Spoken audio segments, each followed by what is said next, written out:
regarding the situation of a traveller, is it forbidden or optional for a traveller to fast? Allah says in the Quran, in Surah Baqarah, chapter number 2, verse number 185, that if you are ill or on a journey, the prescribed number of days for fasting can be made later on. So this is a concession given. That means if you want to fast, you can fast. If you want to exempt yourself, exempt, but later on you have to make up the period. Allah subhanahu wa ta'ala here has compared the traveler and kept him or her in the same category as the person who's ill. Because the beloved Prophet Muhammad said, it's mentioned in Sahih Bukhari, volume number 3, hadith number 1804, our beloved Prophet said that traveling is a punishment, or when a person goes on a journey, it's like a punishment. That means it's difficult. He has to undergo many hardships. And it is mentioned in Sahih Bukhari, volume number 3, book of fasting, hadith number 1943. There was a Sahaba by the name of Hamza, may Allah be pleased with him, and he used to always fast even on a journey. So he asked the Prophet that should he fast on a journey or not. So the Prophet said, if you wish to fast, you can fast. If you don't want to fast, you don't fast. That means it was optional. If a person wanted to fast, he could fast. If he didn't want, he need not fast.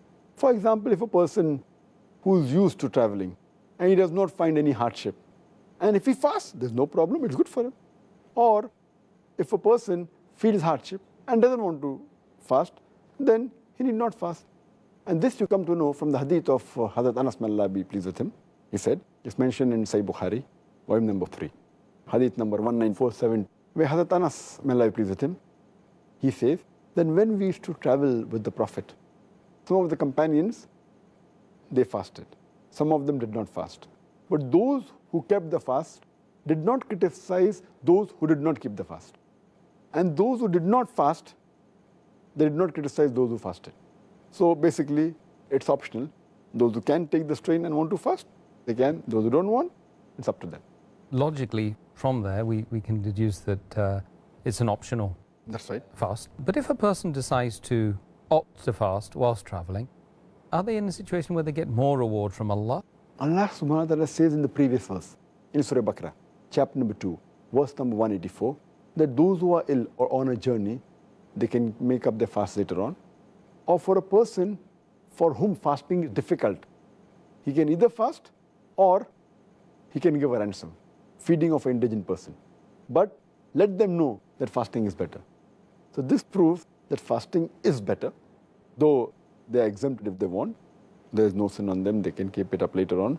But it is better. And we find in several hadith, if you read the hadith of the beloved Prophet Muhammad, it's mentioned in Sahih Muslim, volume number 2, book of fasting, hadith number 2492, that there was a time when the Sahabas, they traveled with the Prophet. And because it was very hot, none of them fasted except the Prophet Muhammad and one Sahaba, Abdullah bin Abi Rabah. There's another hadith, several other hadith in Sahih Muslim, volume 2, book of fasting, hadith number 2472 and 2473, that the companion is traveled with the Prophet, and some of the companions fasted, some didn't fast. And when the Prophet, when he came to know that it was becoming difficult for the companions to fast, he broke the fast. In another hadith, Sahih Muslim, volume number 2, book of fasting, hadith number 2472, once when the Prophet, in the year of the victory of Makkah, he goes to a place along with the Sahabas, and he realizes that some of the Sahabas who were fasting, they were finding it difficult to fast. So the Prophet, at the Asr prayer time, he took a goblet of water and he drank. He broke the fast, so that it became easier for the other. But from all these hadiths, we come to know that the Prophet preferred to fast unless it was difficult. And he broke the fast. Why? Because the other companions, they found it difficult. He did not want to put them in a critical situation. Therefore, he broke the fast. But from here, we come to know that fasting is better if you can. If you cannot, then there's no problem. You may not fast and you can make up the fast later on. Further, we come to know that it is preferable to fast. Why? Because if a person delays his fasting, if he's traveling, and God forbid, if his life comes to an end or whatever it is, then that would yet be a thing which is left for him to do, a fariz. So if a person can fast while traveling, it's preferable that he fasts. And furthermore, when you're traveling in the month of Ramadan, even the people around you, they fast. So it's easier in that sense. When you come back home and the month of Ramadan is over, and if you individually want to fast when no one else is fasting, it becomes many a times difficult. So that's one of the reasons also, that if you can do it with the hardship and fast while traveling, it's better, and even thawab is more.